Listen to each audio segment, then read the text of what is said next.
The Zone Coverage Podcast Network. They may be drinkers, Robin, but they're also human beings.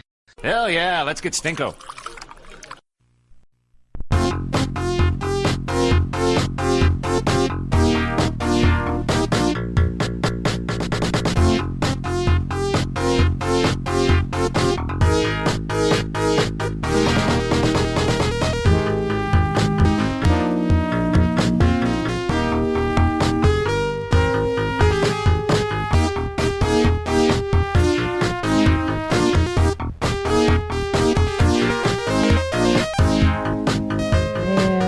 Welcome to the season finale of the Giles and the Goalie podcast. I am your host, Giles Farrell. Across the table from me is Ben Remington. Hello. Ben, did you do any vigorous hot dog eating on the 4th of July? No, I did some casual brat eating. I think that counts, right? Some casual brat eating, some casual beer drinking. I did none. Oh, what? What did you do? I worked. Oh, really? Yeah. Oh, that sucks. I mean, when the holiday falls right in the middle of the week, like, Sure.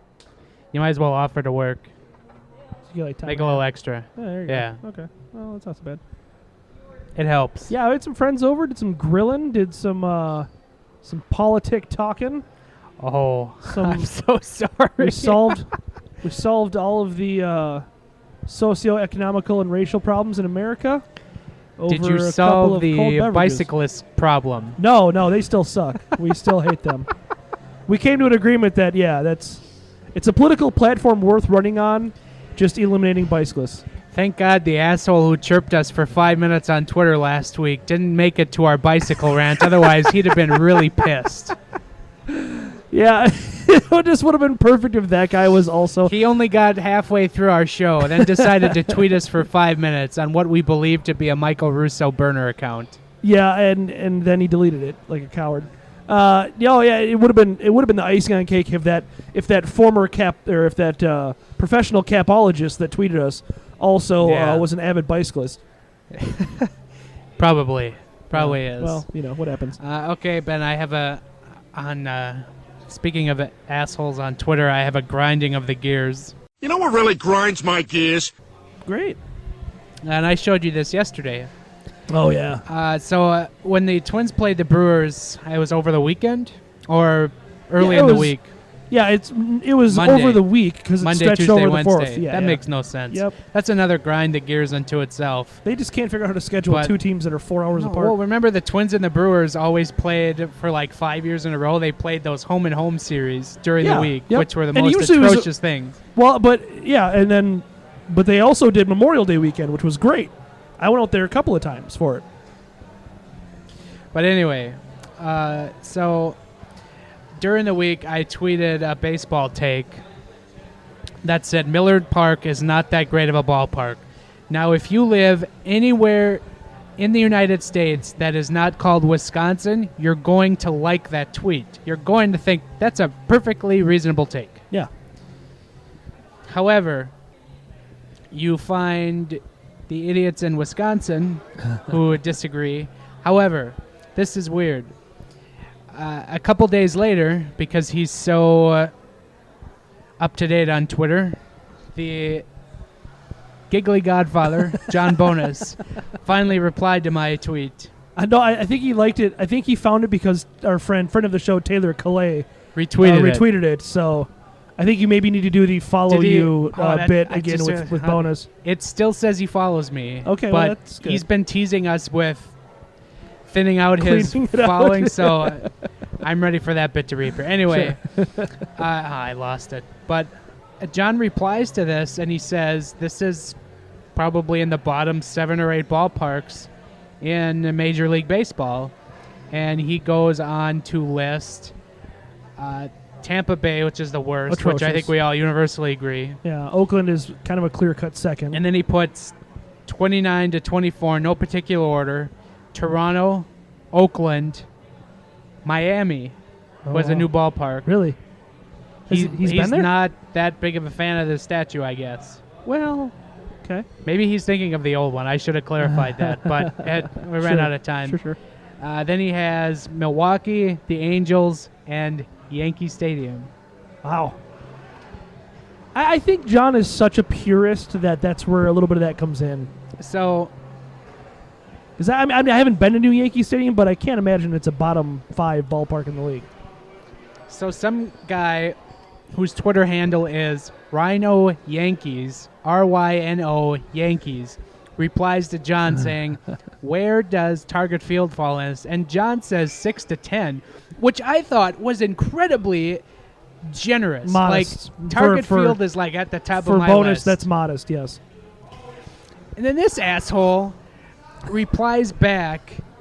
I have to look it up now on my phone because It was so chock full of grammatical errors you couldn't really figure out what it was. Like, I was so angered that he took this tone with John. Like, if he takes that tone with me, that's fine. But he takes this tone with John Bonus, Right. then I'm offended. We got beef. So then I look at his Twitter handle, or his Twitter profile, and he literally just spends his time chirping John Bonus and his political views. Oh, my God. What? Yeah, it just... So he made the fatal mistake of spelling there incorrectly. Right. I'm still trying to look Because this he's up. so smart, obviously he would know the difference between there, and there. Right. But...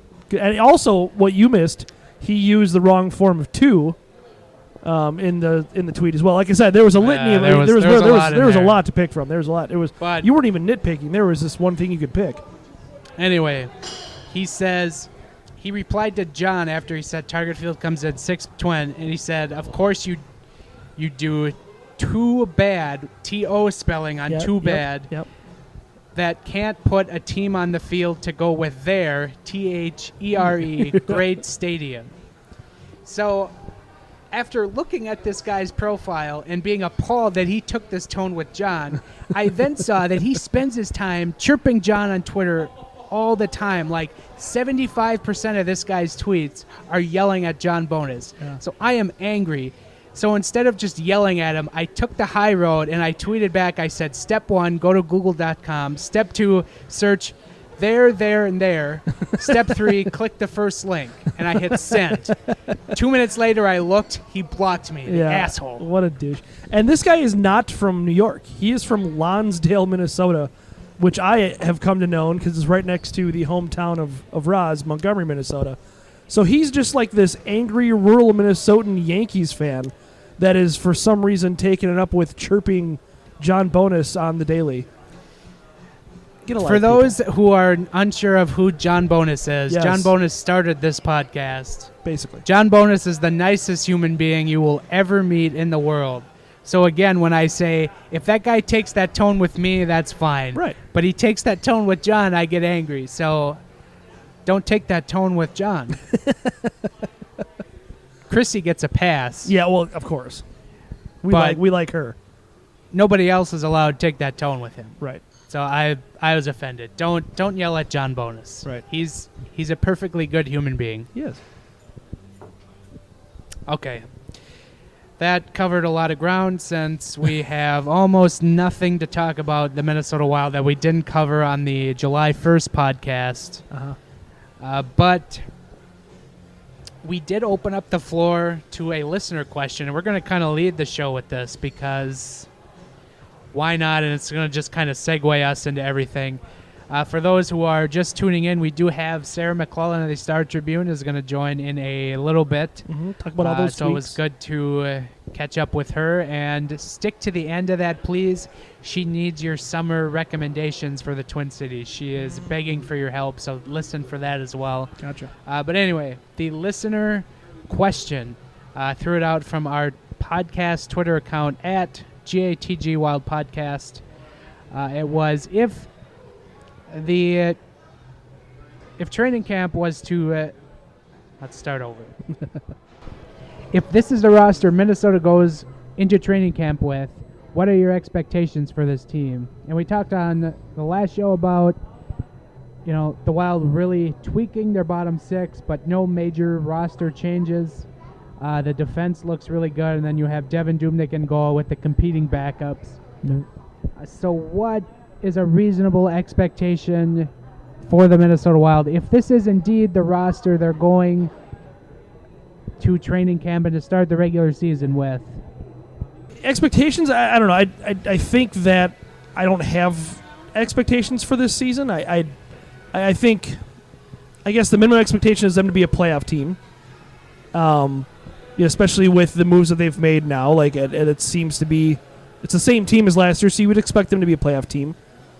Beyond that, who knows? It's the playoffs. So I do a little bit honestly think this team is going to be better than last season because I don't think that they can get hit by injuries quite as hard as they were last season. I think that's a fair statement to make. But I certainly don't expect them to be worlds better. Like, this isn't a President's Cup competing team suddenly. I guess they could, theoretically, if everything comes together for Charlie Coyle, if everything comes together for Nino Niederreiter, if Jason Zucker continues to grow, Matt Dumba continues to grow, Jonas Berdien actually plays offense for once. Like, Ryan Suter is actually healthy. Zach Parise is actually healthy. If all of those things happen, I mean, there's so many variables. All of those things happen, yes, this team could be that good. But at the end of the day, it's a fringe playoff team, and from there you just hope like hell that they get hot in the playoffs because we really haven't seen that yet. I mean, even the playoff series that they've won, you can't really say that they got hot. We haven't really seen a goalie get hot with this team in the playoffs yet. I liked what we saw at Dubnyk in the brief shellacking they got by the Jets, but I don't know if it's going to happen. I don't know if that's a distinct possibility. So, yeah, I mean, more of the same, and that's unfortunate, but it is what it is. They're going to be world beaters. They're going to win the President's Trophy. They're going to break the President's Trophy curse. They're going to go all the way to the Stanley Cup Final and win it. On hashtag our ice. Yeah. Oh, God. No, I kid. As a fan, it's hard to get jacked about the moves. I mean, making rampant changes to your bottom six doesn't exactly cry. Get me on the phone. I want to buy season tickets. Yeah. But you don't love Eric Fair? Power rankings of fairs. State Fair. Minnesota, 1. Yeah. Minnesota State, 1. Yeah. Iowa State, 2. What? Eric, 3. Yeah. I will put the Arizona State Fair behind Eric Fair. Okay. Because it was that bad. Ooh, never been, but don't. There you go. Ramsey County, where does that fall? Ramsey County is probably... You know what? Is it before or after Iowa? It's after. Really? Iowa's that good? At this point, I'm legally obliged to put Iowa 2 behind Minnesota. Like, gutless. I'm still. This I'm is gutless. I'm holding strong on Minnesota at 1. I'm holding strong. Oh, but wow. Iowa will always have to come in. Well, good thing you're moving out of Ramsey County with a talk like that. I actually haven't been there a long, long time. So. I haven't either, to be fair. Okay. Punny. I didn't even realize that. That's good. That's good. It's hard. It's frustrating, but I think there's still going to be a good hockey team. I think playoffs are a very reasonable expectation. We're going to get into it in a minute, but the Central Division will still be a grind, but I think... I still think they can get into the playoffs, and what happens, but I don't know. It's not going to be much different than what we had this year. They might even be a little lower in the standings. They might be a wild card team next year in a playoff, so they'll be a bubble team. Right. But if they go into training camp with this roster, the expectation, has to be make the playoffs, and once you get there, you see what happens again. But, obviously a lot could happen between the start of the season and the playoffs. So expectation going into the season is realistically make the playoffs. Yeah. Make playoffs. Yeah, and that's what we talked about last season. I mean, last season, as good as the team was before that, the year before that, 106 points, all that jazz. Last season, we even said before it started, we're like, you know what, the season really doesn't matter. Make the playoffs. That's it. That's it. Like that's the goal. Make the playoffs, and they did. Granted, not how you want to see it, but Well, they did it without a swoon, so there were some positives there. It's true. It's true. They couldn't afford a swoon. If they had a swoon, they wouldn't have made the playoffs last year. But it all comes down to playoffs. So if you make them, great. If you don't, obviously that's a failure of a season. So we opened it up to the listeners to chime in, and boy, oh boy, your replies are. Wow.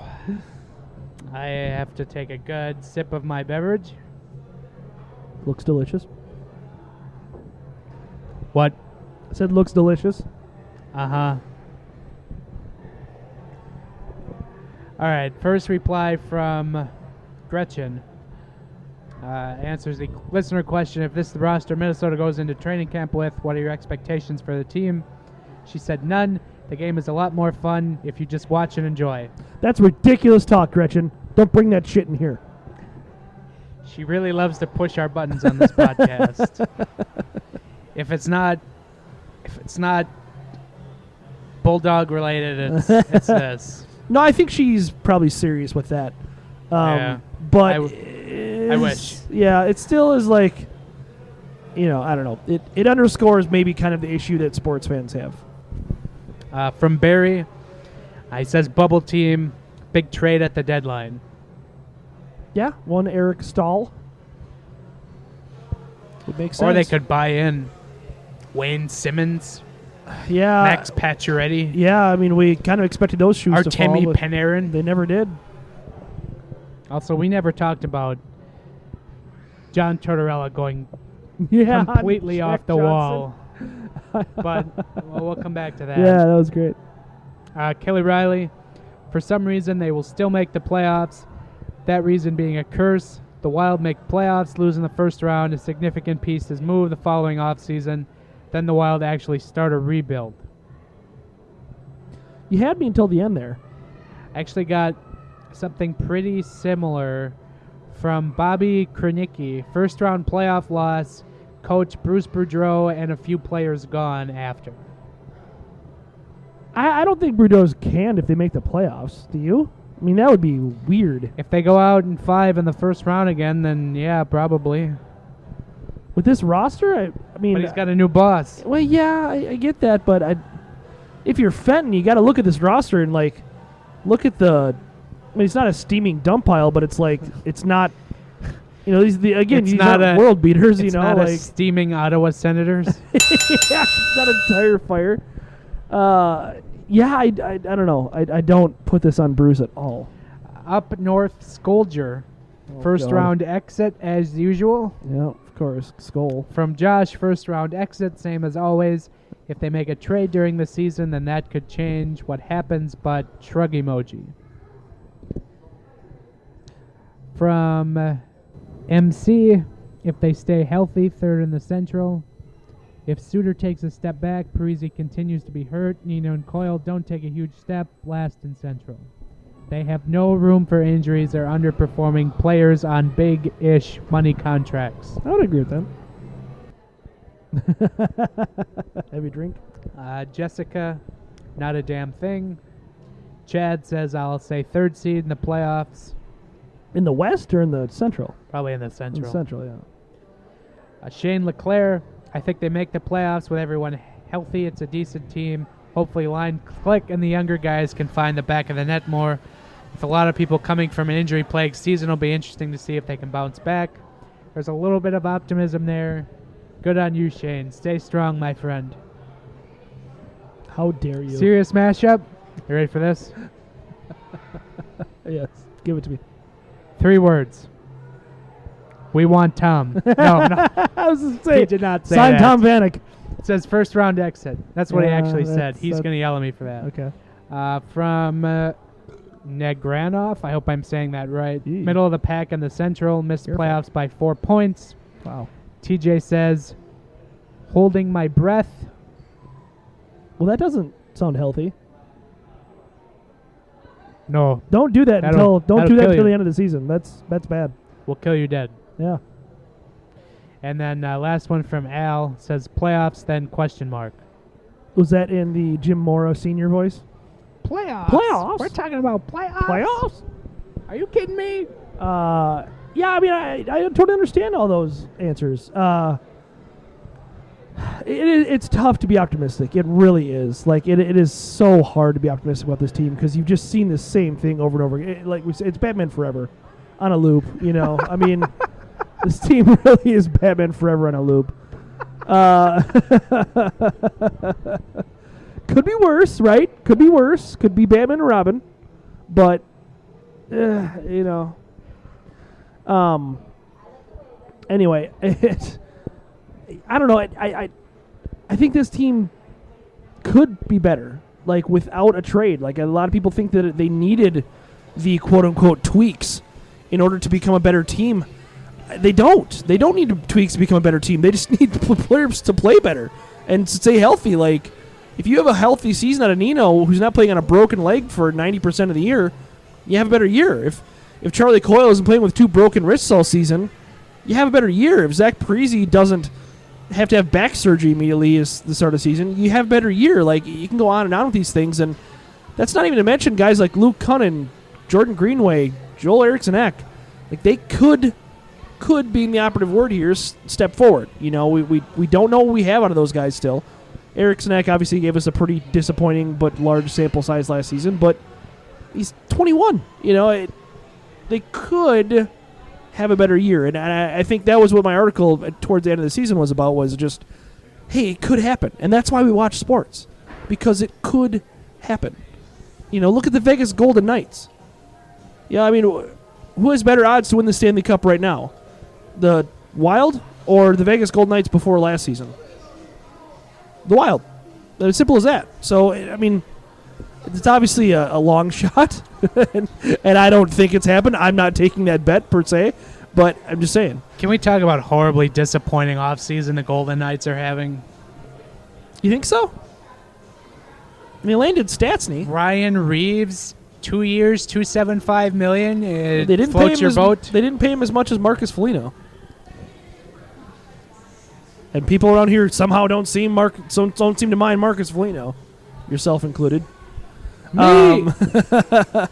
No, I mean, I think they landed Stastny. I think that's a decent get. You know, I mean, I don't think the world of Paul Stastny, but Like, you could sign worse players. the fact that they were in on Erik Karlsson at the trade deadline Right. had me thinking they're going to go big this offseason and make this team better than it was last year. They didn't even have a seat at the table for John Tavares, and they really don't seem to be anywhere in the Erik Karlsson trade negotiations. Although, Who knows? I will say this. The fact that, as we record here on Friday evening, Erik Karlsson has not been traded, and this week so far, Dallas was reportedly close to acquiring Erik Karlsson, and then Tampa Bay was reportedly close to acquiring Erik Karlsson. Yeah. So, at some point here in the next day or two, is somebody else going to come along? Like, this is like baseball. Like, when the big players are free agents. Right. Mystery team swoops in and gets that player. What more The mystery? Vegas Golden Knights will be mystery team and swoop in and take Erik Karlsson. Please. I'm all in on Erik Karlsson wherever he goes next year. Yeah. Unless it's Colorado. I'm all in on Erik Karlsson. Yeah, I really don't want to see him in the Central at all. No. Could you even, what would you even think of Erik Karlsson on Dallas?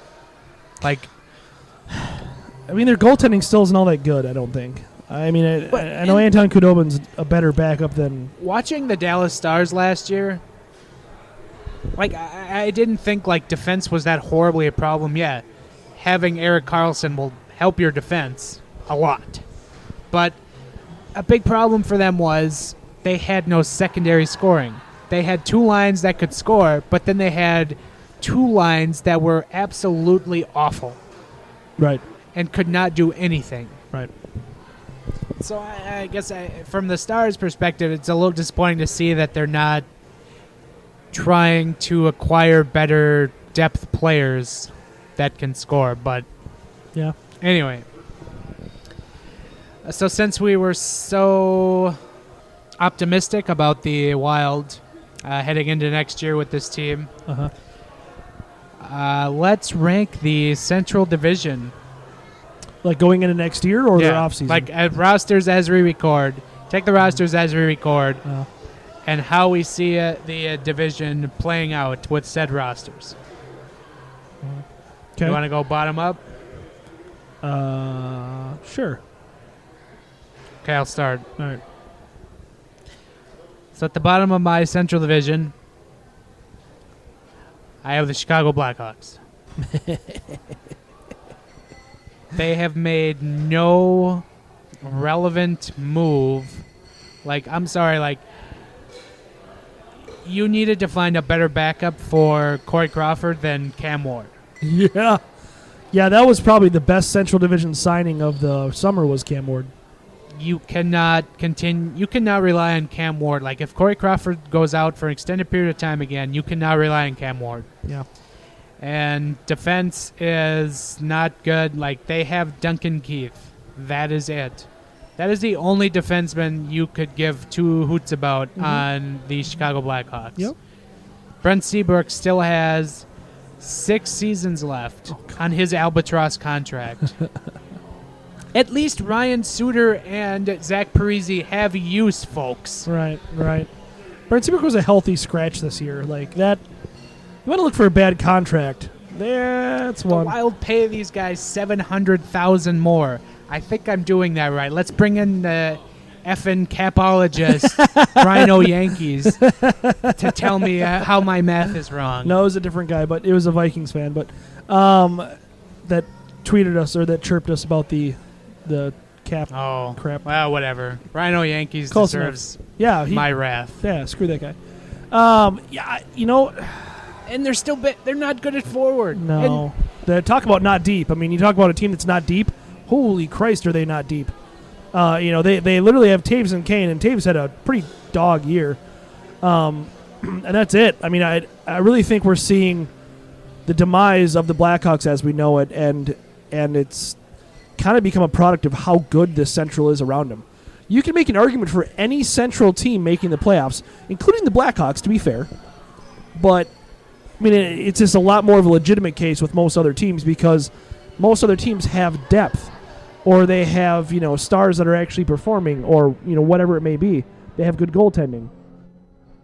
It's just not the case with the Blackhawks. I mean, Corey Crawford was pretty good, even though he was hurt a lot last year, but that's it. I mean, he was the shining star on that lump of crap, and that was literally all they had. So, to be honest, I don't know that I would pick the Blackhawks to finish last, but I can't think of it. It has to, like, another team is going to finish last instead of them.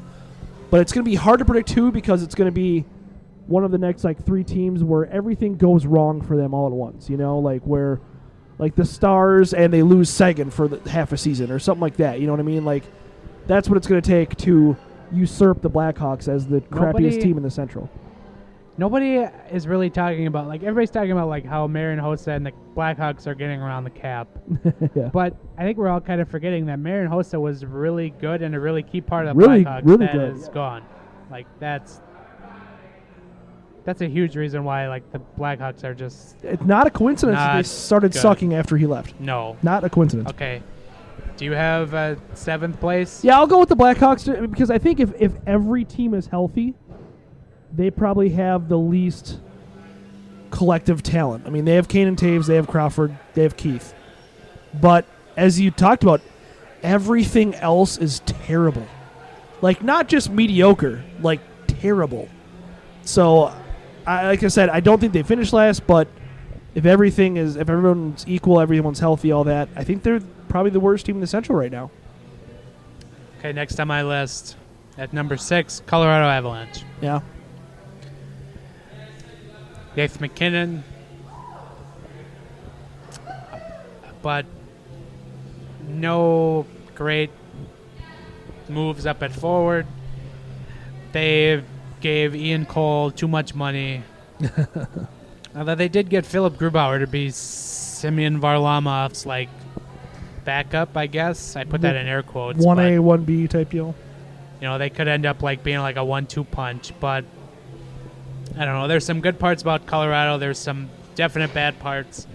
A lot of unknowns. It was a nice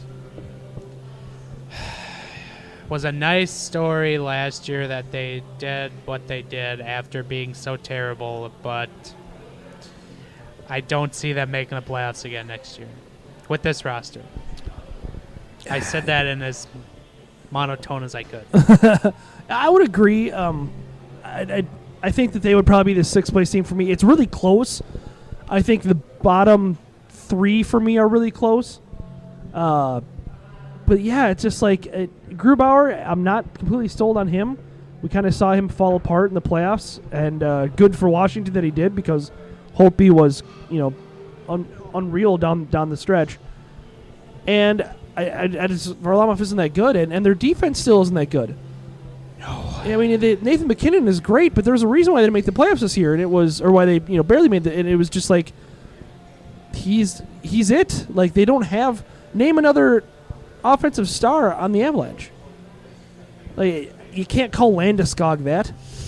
He's basically a no comment. Yeah, he's a baboon on skates. Unless you want me to go with John Tortorella on this. They've got some decent young players, but they don't have. I don't think they have any kind of depth whatsoever. All right, at number 5, I got the Dallas Stars. As we said, they were rumored to be in Erik Karlsson. They have not gotten Erik Karlsson. Right. Dallas, as we know, very potent up front. Good top 6, lacking in the bottom 6. Then defense is, well, it's there. It's Klingberg and you've got Ben Bishop and Anton Khudobin, who is a pretty decent backup. So, fortifying the goaltender spot in Dallas, not a bad thing to do, but defense and bottom 6 need vast improvement. And if Dallas can maybe fortify the defense a little bit, and then maybe that can cover up for their bottom 6 not being as good. But I don't know. I guess the silver lining for their offseason so far is they didn't give Antoine Roussel $3 million for 4 years. Yeah, I would agree with them in the 5th spot, and it's for all the reasons that you said. They just didn't do much, and as you were kind of a champion of before the season even started last year, Ben Bishop really isn't who you think of when you think of Ben Bishop. Ben Bishop is not that good anymore, and Anton Khudobin, that's a nice signing. He had a good little stretch there with the Bruins, but I'm not sold on him as a long-term answer. Otherwise, he would have been a long-term answer for someone else already, instead of kind of a journeyman who had a nice year last year, is all he basically is. So I'm with you on that. I don't think that he is, that their goaltending situation is as good as it could be. I don't buy into Ben Bishop that much. Number 4, Minnesota Wild. Good goaltending, very good defense, but scoring is questionable. They have a pretty good top 6, but again, kind of like Dallas, they are lacking in the bottom 6, which remains to be seen, although rampant changes were made on July 1st. But since no significant moves were made to the top 6,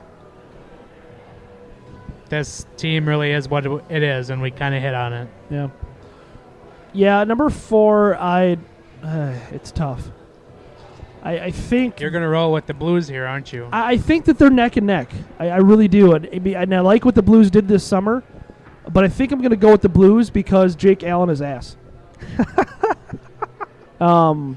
And I'm not the world's biggest Devin Dubnyk fan. I've been critical of him. I think he kind of is what he is, but he is an ass, and Jake Allen is. And they had Carter Hutton last year, who was probably the best backup goaltender in the NHL, who ended up getting a job with the Sabres because of that. And don't get me wrong, again, I really like what they did. I think the Tyler Bozak signing was great. I think getting Ryan O'Reilly for a decent package of picks was great. But still, I still Jake Allen. I don't buy it. I don't. Outside of Carter 5 Hutton, games against Carter Hutton was what got the Blues to where they were last year. Exactly. I mean, outside of those 5 games against Minnesota in 2017 or 2016, I don't buy it. I don't buy Jake Allen. All right, so at number 3, I did put the Blues. Like, I think they are an exceptional team up the middle. Like, they have an elite game breaker, Vladimir Tarasenko. Like, sure, there are some weaknesses to this team. Jake Allen being the big one. He's ass. Like, but mother of God. But they're not bad, and I think just because it would irk Wild fans, the Blues finish ahead of the Wild in the standings. Like, I could be wrong. Like, Ryan O'Reilly could just lay an egg and say he has no fun playing hockey again. I'm not all that impressed by Ryan O'Reilly, to be honest. I think what they got him for was a good deal, but I'm not blown away by him. Like, if there's somebody massively overpaid in the NHL, like, Ryan O'Reilly should be the photo of that in the dictionary. Yeah, I'm not huge on him. I think that they still got a good deal, but I don't know. I'm not really all that blown away. I do like the Bozak signing, though. I'm sorry, that's still Brent Seabrook. Ryan O'Reilly, close second. Yeah, Brent Seabrook definitely owns that title. Okay, who do you got at 3? At 3, the Wild, yeah. I would put the Wild at 3. Like I said, I'm probably more optimistic than most, and here's why. I don't think that they can be that injury plague this year. I just don't. And so this team, essentially it's identical, or it's very, very similar, I should say, to the team that had 106 points 2 seasons ago. It's still very similar. I mean, yeah, sure, the fourth line has rotated, but people forget about how bad the fourth line was that season.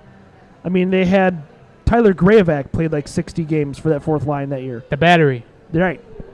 So anyway, it just I don't know. I don't know that they make any kind of splash or that they're a playoff world beater. But at the same time, like I don't think they'll be that bad. I think that if they stay healthy, they could not be terrible. Yeah. And Devin Dubnyk is an ass. Okay, number 2. I have the Jets. They, like, if they still had Paul Stastny, I would say the Winnipeg Jets are going to be the best team in the division next year. I'd agree with that. But losing Paul Stastny takes a little bit away from me. They're still going to be a very, very good hockey team. Going into the year, right now they have $26.8 million in cap space. Why weren't they in on Tavares? But I will say they've got Connor Hellebuck to re-sign. They've got Jacob True to re-sign. Adam Lowry, Brandon Tanev, Marco Dano, Josh Morrissey, all need contracts. So that money is probably mainly tied up already. Sure. But not having Paul Stastny up the middle takes a little bit away. But again, still very good, very fast, physical. They will still run the Wild over next year. Yeah. Yep. That's not going to change. I'm sorry. Yep. The Jets and the Avalanche will probably run over the Wild next year, despite where the Wild finish. So, there you go. Yeah, I would agree with that. And I think what we've both gotten is that 5, 6, 7 are kind of a lump of big question marks. Avs, Stars, Blackhawks. I'd say I think that's kind of a tier to me. Is it not? I'd actually say 7 I'm pretty sold on, and then and then 3 through 6 to me are interchangeable. That's fair. I think that's fair. It just depends on injuries and all that, how everything shakes out. Yep. And then 1 and 2 are just pretty set for me. Yeah, I think I would probably go Jets number 2 as well, but it's razor thin for me because I think that if you measure it purely on regular season success, I think maybe the Preds are probably better.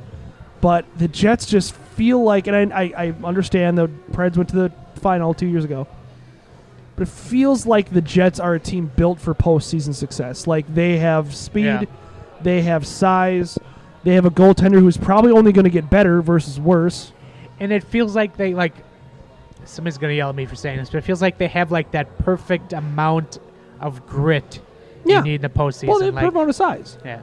I mean, they The Wild I were, had to work in grit. Sure, the Wild were a bug on the windshield when it came to the Jets in the first round. I mean, and that's a nice way to put it. That was like that's a quick and painless death. I think I've made this analogy on the podcast before. It was like the opening scene of Men in Black with the semi-truck driver. Splat. And then the bug just splats right on the windshield and goes, "Goddamn bug." Yeah. So I think I would have the Jets second. I think you're right about Stastny. Had he stayed, that probably would have helped them, their cause a lot. But they still have a good farm system too. Like they still have some stuff to work with there, and like, hey, I mean, who knows how much better Line gets, and I think Blake Wheeler is criminally underrated. Mark Scheifele is kind of criminally underrated. Blake Wheeler's 30 now. Like, think about that. Right. Crazy. So I think it's close. I would go Jets second though. That's basically regular season only. If that's how we're looking at it. Okay, number 1, Nashville Predators. Yeah. Such a very well-rounded hockey team. They are very deep at forward. They have 3 incredible defensive pairings, and they have a pretty good tandem in goal in Pekka Rinne and Jussi Saros. It's really hard to bet against Nashville again next year. Yeah, I think the only thing that's going to derail them is Pekka Rinne not being as good as he had been the last season plus. People quickly forget that he was not very good for a little while there. But as you mentioned, they've got a good backup in UC Saros. I think that, otherwise, they are built, unbelievably up the middle. Especially, it's like their defense is as deep as anybody's, probably the deepest in the league, and they're so deep down the middle offensively that's really something that the Wild are shooting for. Having maybe as good of a defense or almost, but certainly not having the depth at the middle that they do. So. Really tough to bet against the Preds. Like I said, postseason-wise, it really kind of hinges on Rinne, and I'm not a huge Rinne believer, but then again, I was a John Gibson believer before this playoff, so what the hell do I know? Same. I love John Gibson. All right, that was our Central Division Power Rankings. Please add us about it on Twitter.com with your disagreements. I promise I'll be nicer to you than Rhino Yankees was to me. All right, we're going to go to Sarah McClellan, who is going to talk to you about the Wild offseason. Sarah McClellan of the Star Tribune joins us now on the Giles and the Goalie podcast. Sarah, thanks so much for joining us. How is the summer treating you so far? It's been going well. It's gotten a little busier here on the Wild front. So that's been fun to kind of chronicle what's been going on this summer since the season ended, and I'm enjoying the Minnesota summer. It's been fun so far. Yeah, you certainly did get your first taste of a Wild Minnesota summer, as you put out there on Twitter the other day, where it's 95 degrees, blistering heat one day, it's raining 1 minute, and then 72 degrees and sunny the next minute. So... We cover all the grounds here. Don't worry. Yeah, you can feel like you get all 3 or 4 seasons in one day.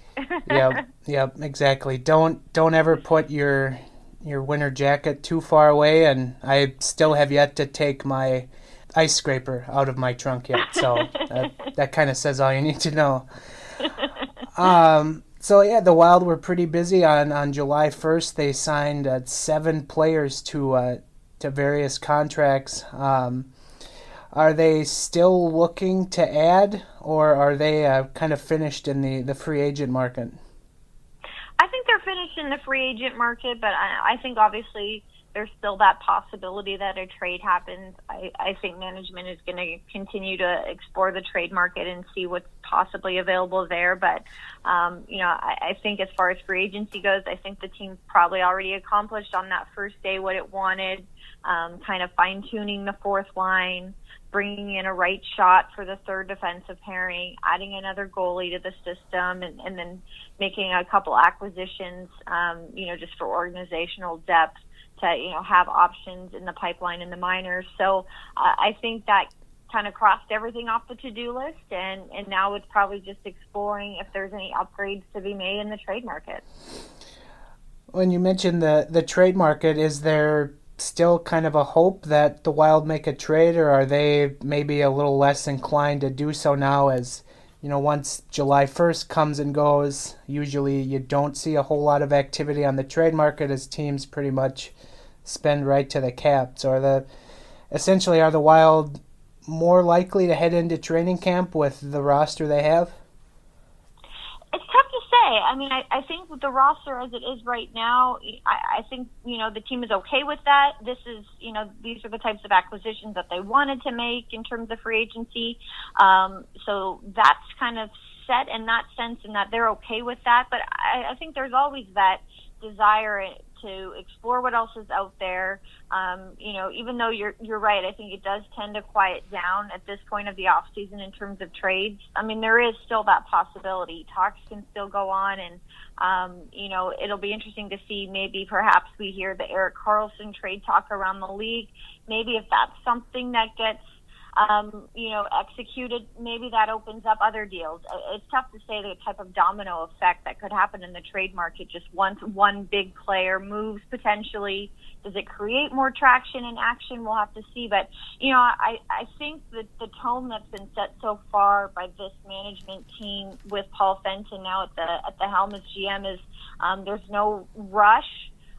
They're not going to make any decisions, that they feel like knee-jerk. They just have to do something. I think it's a very careful, measured approach by this front office now, especially in terms of grading and evaluating the trade market. Obviously, a deal hasn't been consummated yet, so I think that just points to the patient approach that they're taking and not wanting to just hastily make a deal, but finding a right fit for both sides that potentially could give this roster a further boost. And you mentioned Erik Karlsson, heavy in trade talks here as we record on Thursday afternoon. Dallas potentially rumored to be pretty hot after acquiring Erik Karlsson. And then we have St. Louis the other day acquiring Ryan O'Reilly. Does it, the Central Division being this active in the trade market kind of add any more pressure to the Wild to make a move? Or are they pretty much at maximum amount of pressure from the fan base already to make said move? Yeah, I think they're probably insulated from that, because I think that's just the approach they've taken is, very focused on the roster here and, trying to just find the best tweak or fit that potentially is out there. Trade markets and the free agency, obviously, there are other deals out there that can maybe impact or hold up what other teams are evaluating. The John Tavares decision seemed to maybe put a little bit of a freeze, on that marketplace, waiting to see what his decision was. So there are ripple effects, I think, in terms of, other deals that aren't even related. But I think the focus is very much internal here and just wanting to better this roster and make upgrades that make sense for the team. I don't think that I get that vibe that they're worried about what else is going on around the league. I think they've stressed there's no urgency in terms of to get something done. They just want to make the right decisions this summer. Really, the only thing left for the Wild on their plate, barring a trade, is re-signing Matt Dumba, Jason Zucker, the two restricted free agents they have left. They re-signed Nick Seeler last week to a 3-year deal. Are there any updates on those two as to where they stand kind of in their contract discussions with the Wild? We kind of expected the Wild and those two camps to kind of reconnect now that the July 1 signing frenzy is over. So I think we kind of expected talks to kind of reignite on that front and see where that progresses. But I don't think this is an unusual kind of process so far in terms of the time that it takes. July 5th is the deadline for players to elect for salary arbitration. Qualifying offers don't expire until July 15th. So this really is a process, for restricted free agents that can take some time in the summer. So I don't think that's unusual. So I think it's just now touching back in with each side, touching base, seeing where they're at, and just keep hammering away at negotiations. I think that's kind of where, this is at right now at this point of the summer.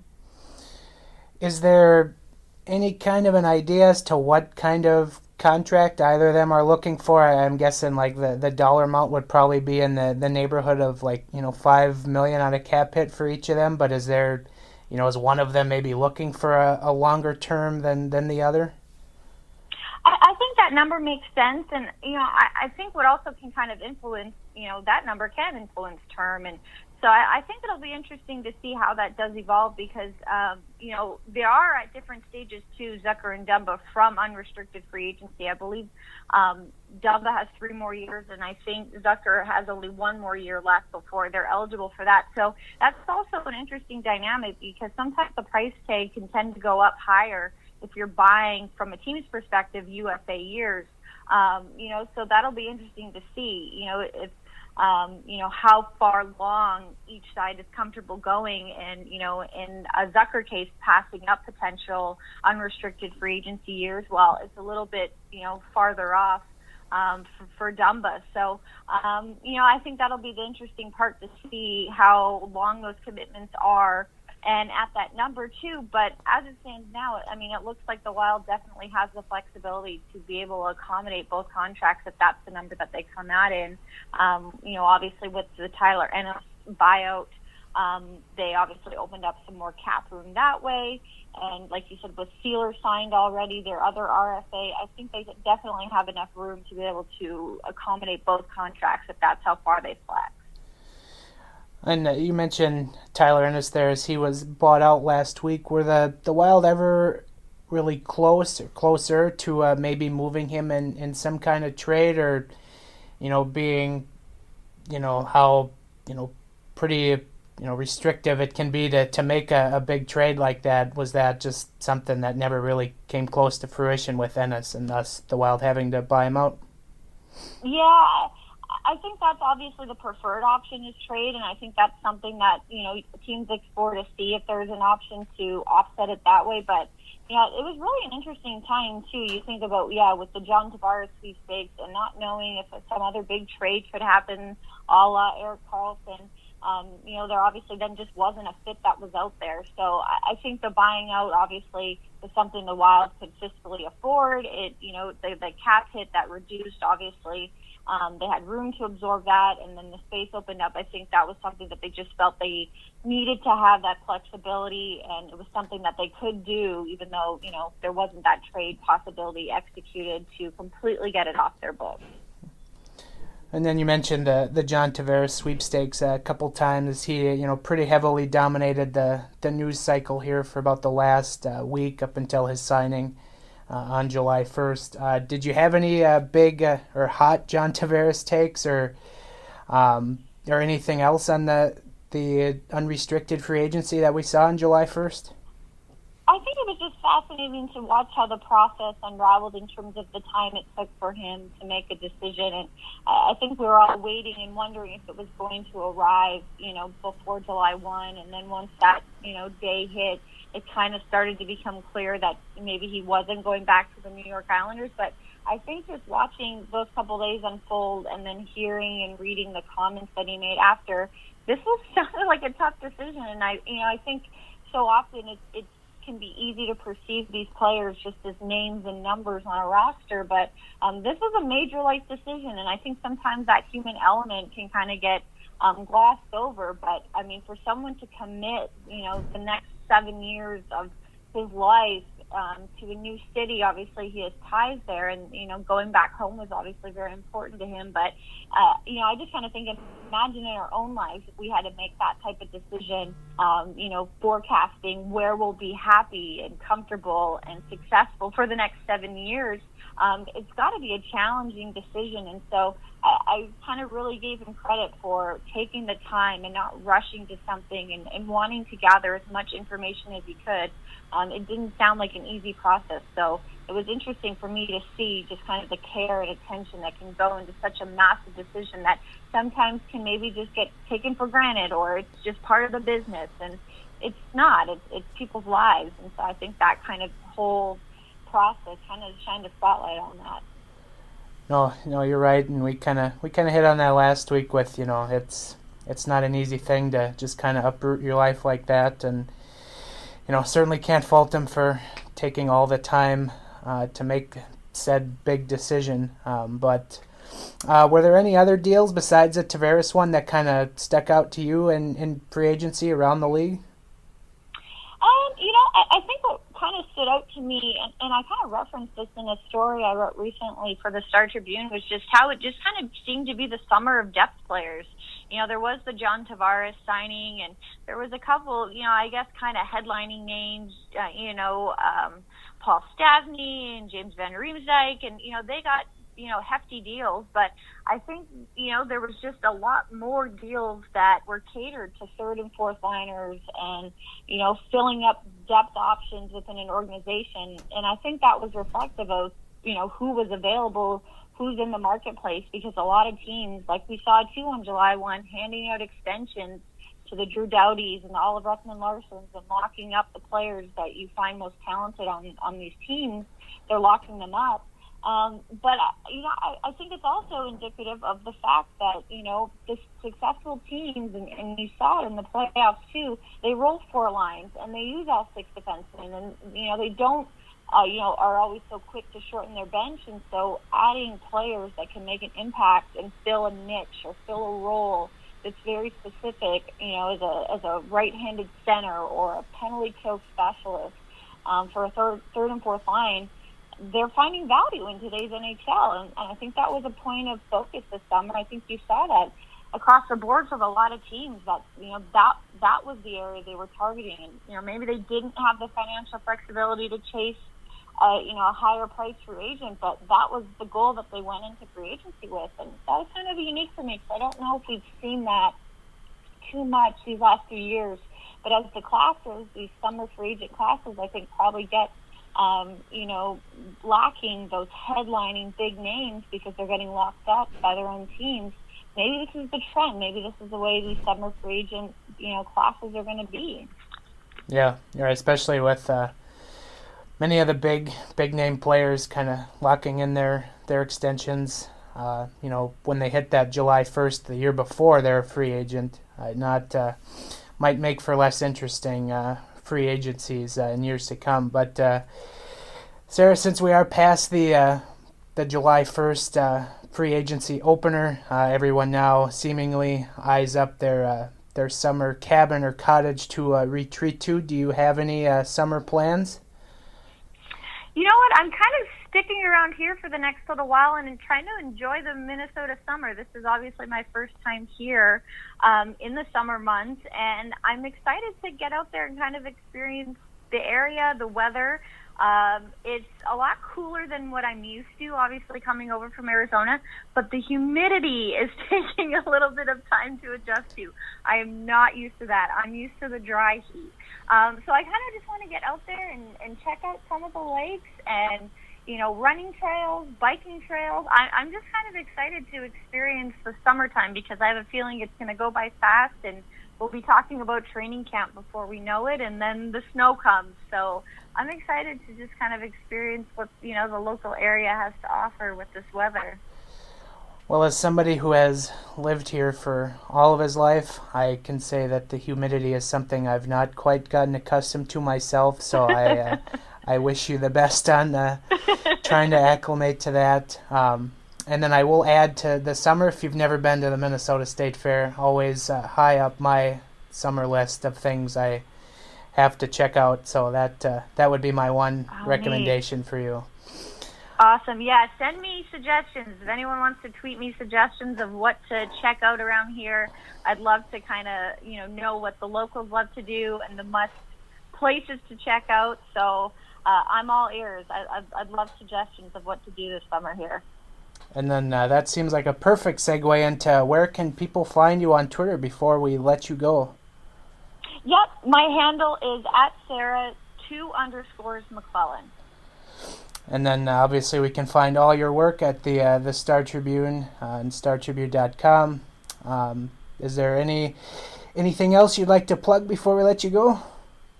I think that's it. Thanks for taking the time to chat with me. I really appreciate it. Yeah, no, thank you so much for joining us here on the season finale of the Giles and the Goalie podcast, Sarah.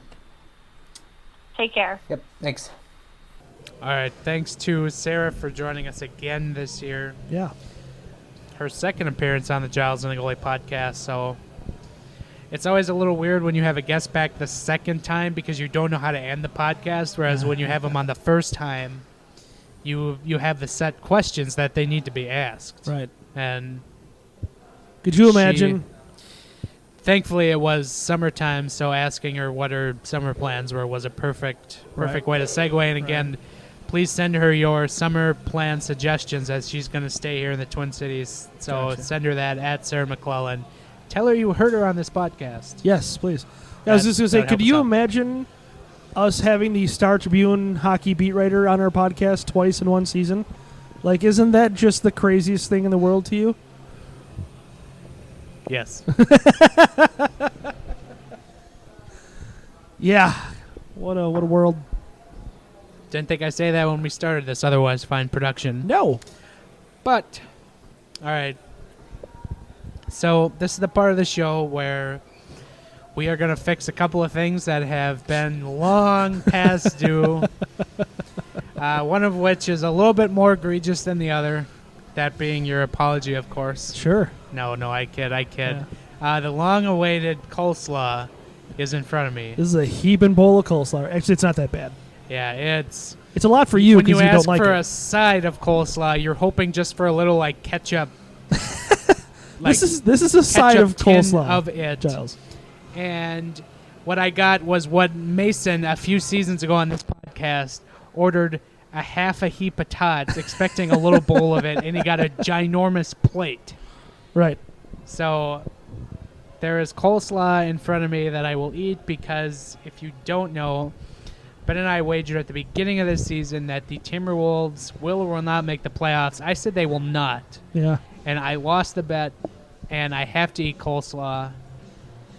Never imagined it would come down to overtime of the final game. No, and never in my life did I think I'd be so behind the Denver Nuggets yelling profanities at my television. God, I'm a terrible Minnesota sports fan. Well, I mean, at least you're owning it.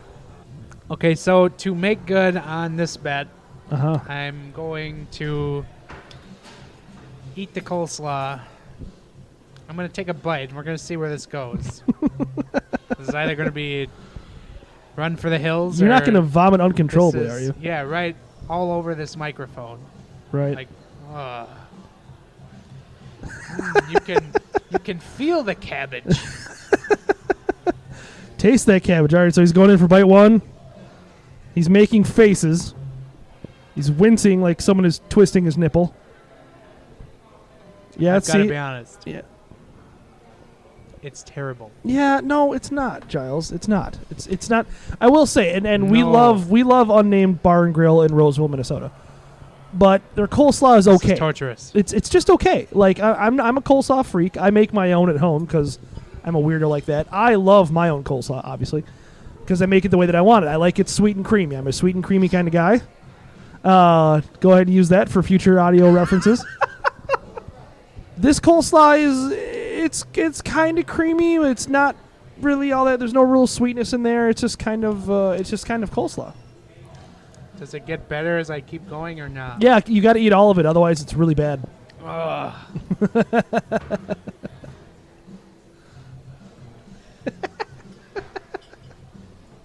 This is very enjoyable. Yeah. See, yeah, you have it. Yeah, coleslaw isn't that bad, Giles. It's really not that bad. No. This is bad. I was an overtime away from this not happening. God, Denver Nuggets, worthless ass. Yeah, the funny thing is too, like it would never imagine it came down to that, but then yeah, it just comes down to overtime, and I was actually out of state for it, which was a lot of fun to watch. No, it was not.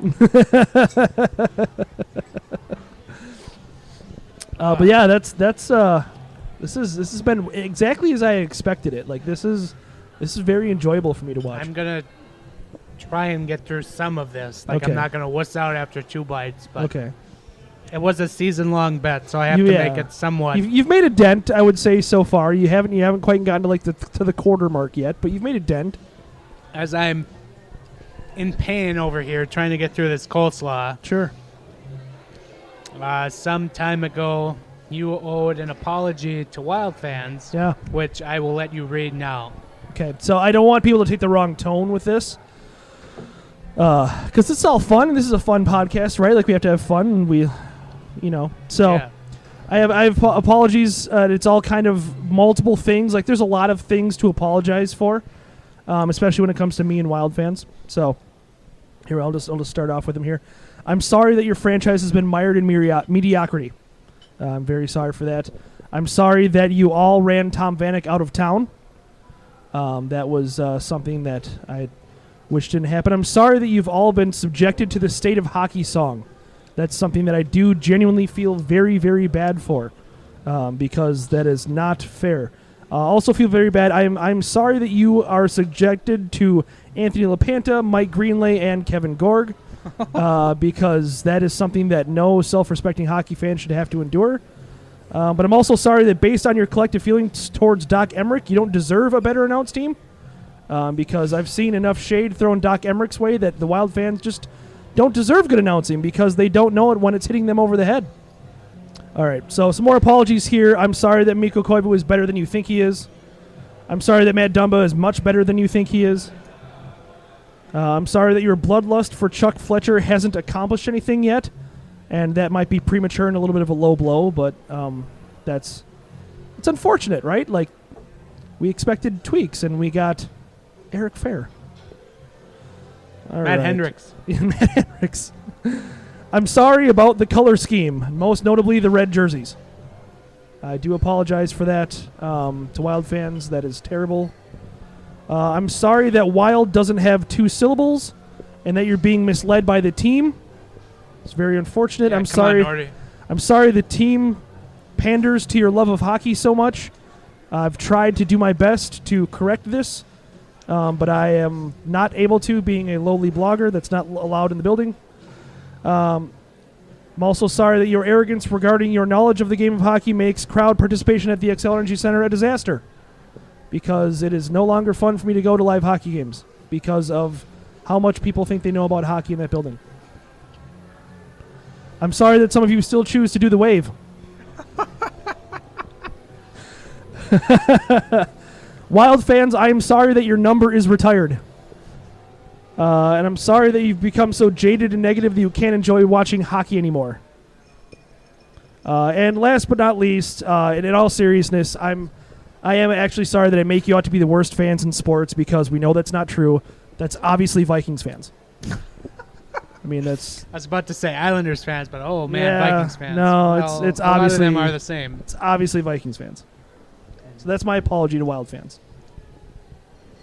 Well, I hope that was as painful for you as it was for me. It was cathartic for me, to be honest. Sometimes, Giles, you just kind of have to look the coleslaw in the eyes. Just man up, and I mean, you plowed through a solid half. I was staring right at it. Yeah, this is some good aftermath here. Like, this is... Yeah. I'm still upright. Yeah, this is not bad. I'm done. No more for me. Woof. That's just as bad. Buzz, your coleslaw.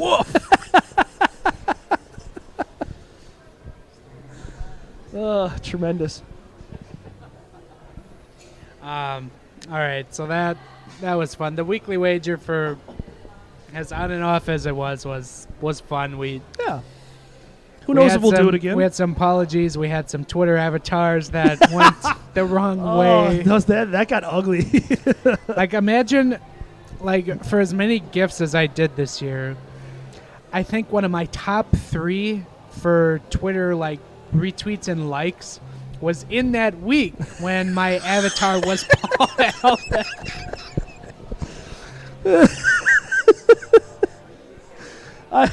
I really should feel a lot worse for that than I do. But, you know, a deal's a deal. You don't. I don't. I'm sorry. It was earned. I don't even remember what it was for. But I don't know either. I think it was a Vikings game. It probably was. Yeah, that's what you get. All right, so we've gone on a while. So as we get set to depart for our summer holiday, For the margarita vacation. Yeah, if only we could have a summer holiday as nice as Bobby Margarita, who's just blending it up right now. Yeah, he's whirring away. But before we depart, we have some thank yous to go through. Yeah. First of which, thank you to Zone Coverage for hosting us again this year. I don't understand why. But well, Tom says we have a purpose.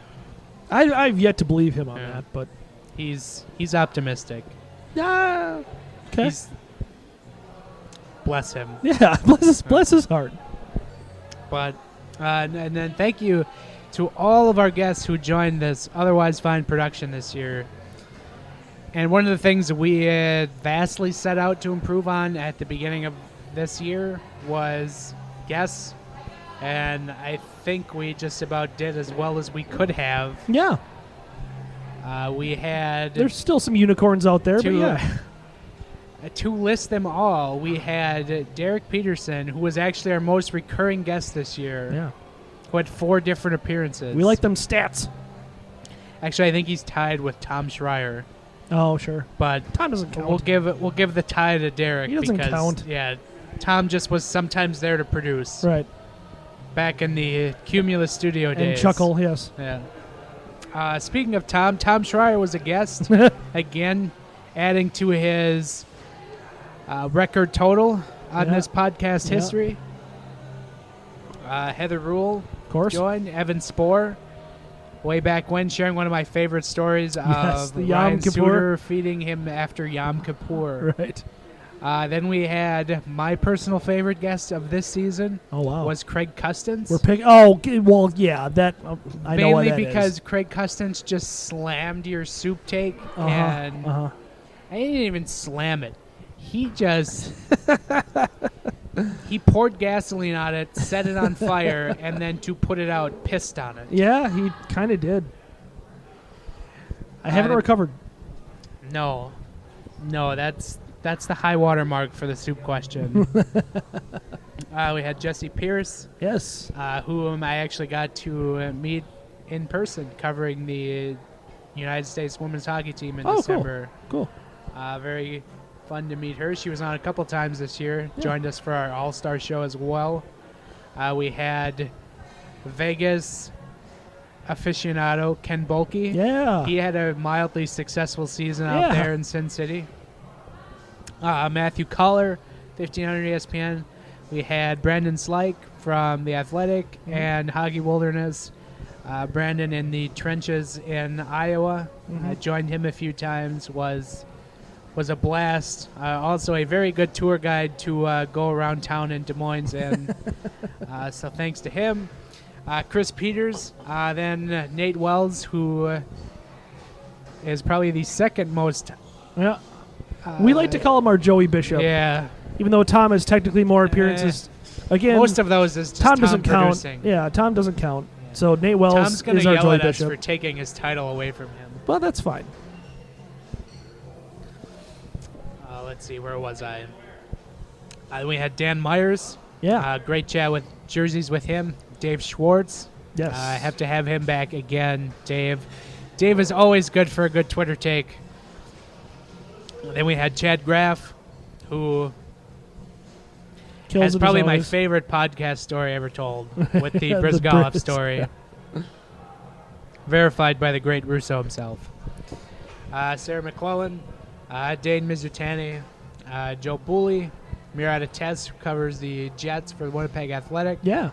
Jeremy Gover covers the Nashville Predators.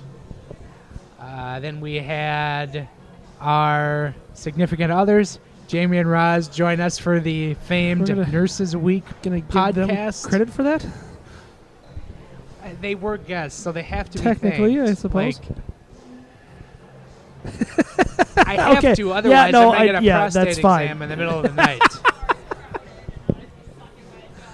Then we had the long-awaited podcast with Chris Long of KSTP, 1500 ESPN. And Brian Murphy, then Josh and Luke of Evolving Wild. Yes. Joined us. And then we just had a few others joined us after the Evolving Wild guys to begin the off season, but they were all recurring guests. So Sure. that is the guest list for this season. Quite a list. Yeah. So thank you to everyone who joined. Thank you to everyone, more importantly, who listened to this podcast. We did continue going onwards and upwards. I think we had a couple of months this year where we shattered our monthly download records. Yeah. I mean, every year we seemingly do better and listen, so that's a good thing. Yeah, it's certainly better than doing worse. It's a hot take, but yeah, you're just. I don't even know how to respond to that take. But yeah, so thank you to everyone who listened. It's been a year. It has been a year. I don't know. It's been up and down. So I'm excited to just kind of take a little bit of time away before we start to kind of brainstorm podcast stuff for next year. But yeah, speaking of next year, we might have a little bit of a delayed start. Possibly. Somebody's getting married. Yeah, we'll see how that I goes. don't understand why. Yeah. I'm actually the only one at this table who's not getting married. Yeah. Well, see, now you're getting yourself into trouble talking about that kind of stuff. Yeah, I'm already in the rabbit hole with that. We're going to Vegas in what, January? Yeah. And he's moving in. Just throwing it out there. You just keep drinking, Giles. Yeah.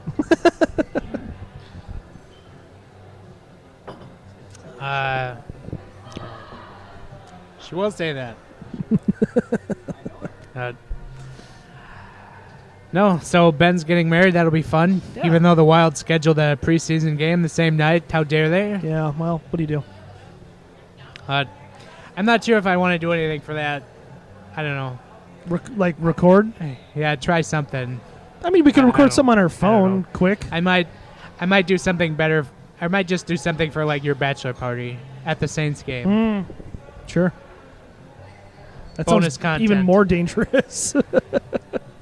Yeah. Yeah. I don't know. Anyway, so that's something to look forward to. Hopefully zone coverage has us back next year. Yeah, I was just going to say, you said ideas for next year, and I was like, wait a second, we're recording next year? Mm-hmm. We're going to have a podcast we're going to have jobs next year? Who I feel like knows? that's awfully presumptuous of you, Giles. Maybe we finally pissed off enough people. That's usually my thing. We're both at fault. Yeah. But, yeah, I don't know. That can probably wrap it up for us. Sure. We've gone on long enough, and we've plugged your ear holes all winter long, so we're going to go away, and we're going to not be in your ear holes anymore. Enjoy your summer. Yeah. Go outside. Yeah. Have some beers on a patio, and Like, I realize most people probably listen to this at work, and now they're just missing out on that time at work. Like, they're not doing anything cool instead of, when you not listen. listening to us. Yeah, it's like when you listen Gleaming of the Geek at work, and then they're like talking about all these different kinds of beers at whatever tap room they're at, and you're just like, You're like, man, I really want a beer. Yeah, so now, I mean, instead of listening to us at work, maybe, like, start a hobby that you can also do at work that hopefully won't get you fired. Yeah. Like blogging. Just kidding. Don't do it. It's always fun when your boss comes up to you and says, I saw your tweet. It's like, which one?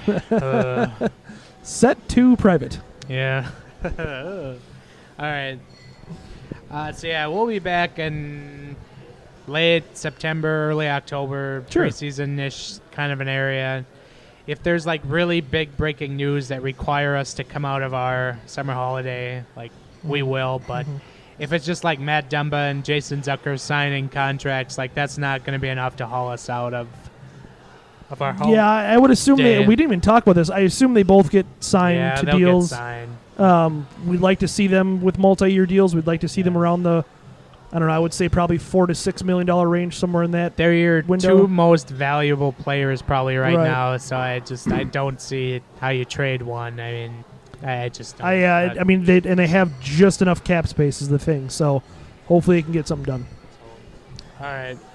So that'll wrap it up for us. You can follow Ben and I on Twitter at Ben Remington, at Giles Farrell. The Giles Goalie Podcast has a Twitter account at GATG Wild Podcast. You can follow this otherwise fine production on SoundCloud, iTunes, Libsyn, iHeartRadio, Google Play, Spotify, all those wonderful platforms you listen to podcasts. Again, you can find us writing at zonecoverage.com, although it is the summer now, so probably not so much until the fall. Write something. So for Ben Remington, this is Giles Farrell.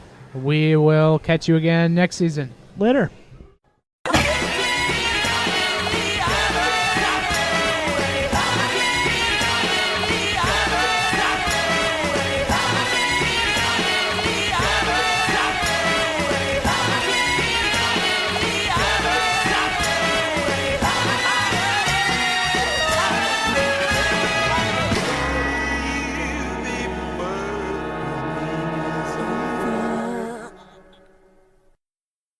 That's not resiliency. You're making it sound like we're good. That's all. I'm done.